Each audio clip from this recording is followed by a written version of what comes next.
Hello and welcome to another edition of Conspirator Brooks Pull List. This is my pull list for the week of July 6th, 2016. Happy belated 4th of July. Hope everyone had a good time and nobody blew themselves up. And you enjoyed barbecue and fireworks and all the fun stuff that comes with 4th of July. Me, I'm not a big fireworks fan. They're okay, but as a child I didn't really have a good experience with them, specifically being right underneath them when I was a small, impressionable youth, and it being way too loud and feeling the embers falling on me. It was slightly traumatizing. So now I'm okay with fireworks, but I just don't care for them. But you don't care about that. What you care about is my pull list and my read list for this week. So let's get right into it. First up on the pull list is Aquaman number 2. I enjoyed the Rebirth issue. I enjoyed issue 1, so I'm curious to see where it goes. And if you haven't noticed, Suicide Squad ad right here for the movie. We are getting closer to the Suicide Squad movie, so I like that it's this little thing down at the bottom and not splashed all across the top. But where would they be? They wouldn't be able to put Rebirth on there. So that's the first one. Next up on the pull list is the big title for me that I'm really super excited for, and that is Batman number 2. We get to see who the Gotham kids are. Issue 1 was just amazing. I need to go back and reread it. But yeah, can't wait to see what's in issue 2. Then next up we have The Discipline number 5, Peter Milligan's. It's interesting. Is demons and having sex with demons? I don't know. I still don't understand what this book's about. But it's Peter Milligan. I normally try and give his odd stuff a try. Next up, we have The Fix number 4. The first 3 issues have been pretty interesting, so I'm curious to see where issue 4 takes us. I love Nick Spencer. This is a different thing than I'm used to from him. I really like his oddball character stuff. His current Captain America is okay, but I think with all of the media hype around it, it is not shining through as a decent story. So yeah. Next up is The Flintstones number 1. You can get back into feeling like a kid again. DC's been doing the Hanna-Barbera stuff, and this week we get The Flintstones. So for those of you curious, check it out. I'm picking it up at least issue 1. Because I like the Flintstones somewhat, so yeah. Then next up we have 4001 AD, Shadow Man. It's a one-shot for the 4001 AD stuff that's going on with Valiant right now. Really excited to read that issue. I really enjoyed the Shadow Man stuff, but then it just went off the rails and wasn't good. But yeah, still wish they can kind of revive Shadow Man somehow, so we'll see. Next up, we have Green Arrow number 2. Out of all the Rebirth titles that we've gotten so far, this and Titans are probably on the lowest on the totem pole in my liking scale. But I'm enjoying it for the most part. It's not horrible, but again, I'm still trying to get used to the art style and the kind of change of direction from the Green Arrow that I've been really enjoying, which is the Lemire Sorrentino stuff, and then the stuff after. So we'll see. Next up is Green Lanterns number 2. Surprisingly enough, I really enjoyed the Rebirth and issue 1. So they're just continuing on with some really good stuff. Humphreys has been doing a good job. The Jeff Johns feel was there for the Rebirth issue. Issue 1, not so much, but it still held its own. So I'm curious to see where Humphreys takes us with Simon and Jessica. And then we have a Rebirth issue this week. It is a big one, Justice League Rebirth. Yeah, so I'm really curious to see where this one goes. It's Brian Hitch is drawing and doing story on it, so curious to see where that takes us. But yeah, really excited for it. Next up is Paper Girls number 7, Brian K. Vaughan's book. I've read the first 6 issues, and they're okay. Paper Girls isn't one I jump to wanting to read whenever it comes out, but for the most part, I'm enjoying it. So, next up, we have a title that I'm super excited for, and that is Superman number 2. Tomasi knocked it out of the park with the Rebirth issue, and again with issue number 1. I'm really looking forward to reading this because of just how well Tomasi has done the father-son dynamic between Clark and Jonathan. So, yeah, really curious to see where Tomasi goes with this. Yeah, good stuff. So that's it for the pull list, but that's not it completely, because there's a bunch of variants this week. So first up, there was a few variants I didn't get, and I'll go over those after I'm done. But first up, I did grab the Aquaman #2 variant. I liked how that cover looked. It was pretty cool. Then there was a Tim Sale variant for Batman #2 with Solomon Grundy on there. Pretty cool looking. Love Tim Sale's work. And then Flintstones came with a spattering of covers. I snagged up the blank one because, I'm a sucker for the blank ones. I picked up the Ivan Rice one where they're taking a little selfie with the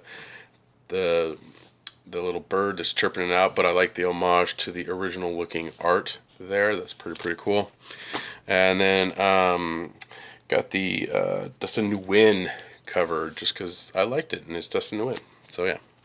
Then I snagged the Green Lanterns variant cover because, I'm a sucker for those. And the Joe Mad Justice League Rebirth #1 cover. So, yeah, I did not pick up the Neil Adams Green Arrow variant cover for #2 of Green Arrow because it was abysmally horrible. And I didn't pick up the Rockful, the one for Superman #2, just because I wasn't a big fan of the art. So, yeah. But there are a ton of variants out there, always. So always check in, at your local shop to see if they get any. And if there are some that you like, snag those up. Next up, we have my graphic novel purchase for the week, Harley Quinn. Volume 4, A Call to Arms, comes out, and this collects Harley Quinn issues 17 to 21, the DC sneak preview for Harley Quinn #1, and also the Harley Quinn Road Trip Special #1. So, yeah, I'm going to add that to my Harley Quinn hardcover library. Good stuff. Yeah, and I ended up getting a special order this week, and I picked up some DC Comics Bombshells, little magnets. They came in this nice little old school kind of card case, which I think is probably the only use for these things anymore. But got the girls I like there, which is Harley, Poison Ivy, and Catwoman. So my Gotham City Sirens. So yep, magnets for the wonderful refrigerator. So all right, next up is the read list. Again, this is stuff I read to stay current on titles, and also to just generally be able to read, or stay caught up, because there's tons of stuff out there. First up, we have Civil War X-Men Civil War 2 X-Men 2. That first one was okay. I'm curious to see where this one goes, to see if it continues to pique my interest. A lot of the one-shots, like Choosing Sides, was not that great. And so I'm curious to see if they can maintain a certain level of, do you really need to buy all these tie-in stuff? Next up, we have Future Quest #2. That's right, issue 2 of the Hanna-Barbera Future Quest title comes out. I'm curious to see where they go with it. I'm not a big fan of Future Quest. I never really watched it as a kid. But the first issue was interesting enough, so I'm going to check out issue 2. Next up is, we have a Road to Civil War 2 book, which is The Invincible Iron Man at #11. Iron Man is completely in Civil War 2, but apparently his solo book is catching up. Yeah, a little bad timing on that, Marvel. Next up, we have Moon Knight #4. Weird stuff. Lemire is taking us on a journey of batshit crazy, and I'm enjoying it. So if you like weird titles, Moon Knight's for you. Next up, we have Becky Coolin and Steve Dillon's Punisher #3. The first two were awesome, so I'm really looking forward to reading issue #3. I really need to get those older issues of the Garth Ennis and who else? The Garth Ennis Punisher stuff, because I hear it's just great. So, but it's on the list. And then finally, rounding out the read list this week is Han Solo 2, the Star Wars book. I enjoyed the first issue, so I'm really looking forward to issue 2.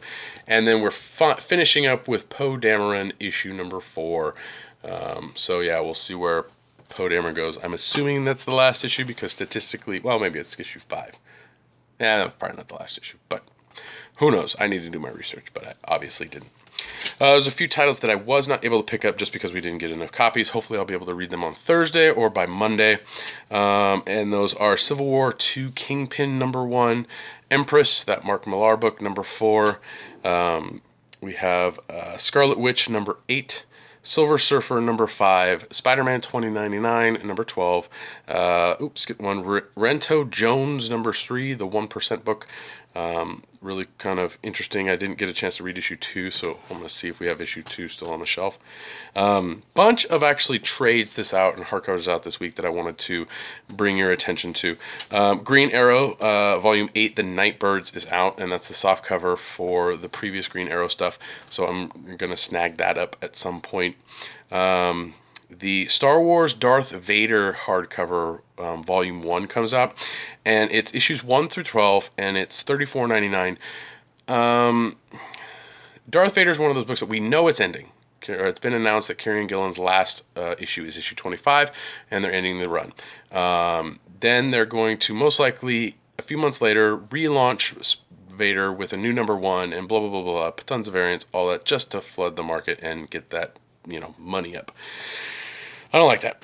I think it's complete BS. I would have purchased this hardcover and subsequent hardcovers if the series was continuing. But now that it's not, I'm just going to wait for the Kieran Gillen omnibus that has all of the Vader stuff, the Vader Down crossover, annuals, all that. So it's a little disappointing that we see this, but it's kind of standard, pretty much. And then the really, really big one this week that I know a lot of you out there will really enjoy is The Preacher Absolute Volume 1 comes out. It is beautiful, it is large, and I cannot wait to get it for my collection. I know Mitch, my buddy Mitch, I sent him a picture of it, and he was like, oh, I need that. And then I sent him the price, which is $150. He's like, oh, no. I was like, well, just have your family pitch in. Your birthday's coming up. And he's like, no. I'm like, yes, you need to get it. So that's it for my pull list. Thanks again for watching. Please like, share, and subscribe to the video. Again, leave comments down below what your pull lists are, so on and so forth. I love reading those and seeing what people are getting, what they're interested in, what they think I'm an idiot for reading, or what they think I'm cool for reading. You can follow me on Twitter. My handle is @BrockSager.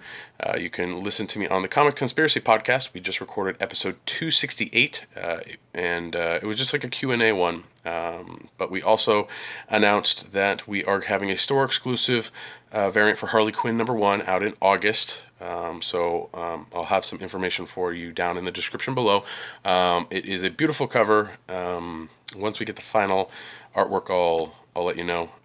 But stay tuned either on this video, most likely not this video, but next video I'll have some information for pre-order on that. Really, really good looking cover. And you can help me and my fellow conspirators at patreon.com/comicconspiracy. For as little as $1 a month, you help us with hosting and all that wonderful stuff. And to all our Patreon backers, thank you very much. So that's pretty much it for this week. I did end up, I guess I'll sneak I'll tease it. Wait right there. I did end up subscribing to something last minute and ended up buying it from Ryan Higgins, so I'm getting my version and I have Ryan Higgins' version, but it is the DC Legion of Collectors box for the Suicide Squad stuff. I've already seen an opening video of what's in it, but I'm going to do an opening video of it for you guys here with my opinions and all that on what is in this box. So yeah, thanks again for watching, and look out for that Legion of Collectors unboxing video, and I will see you next week.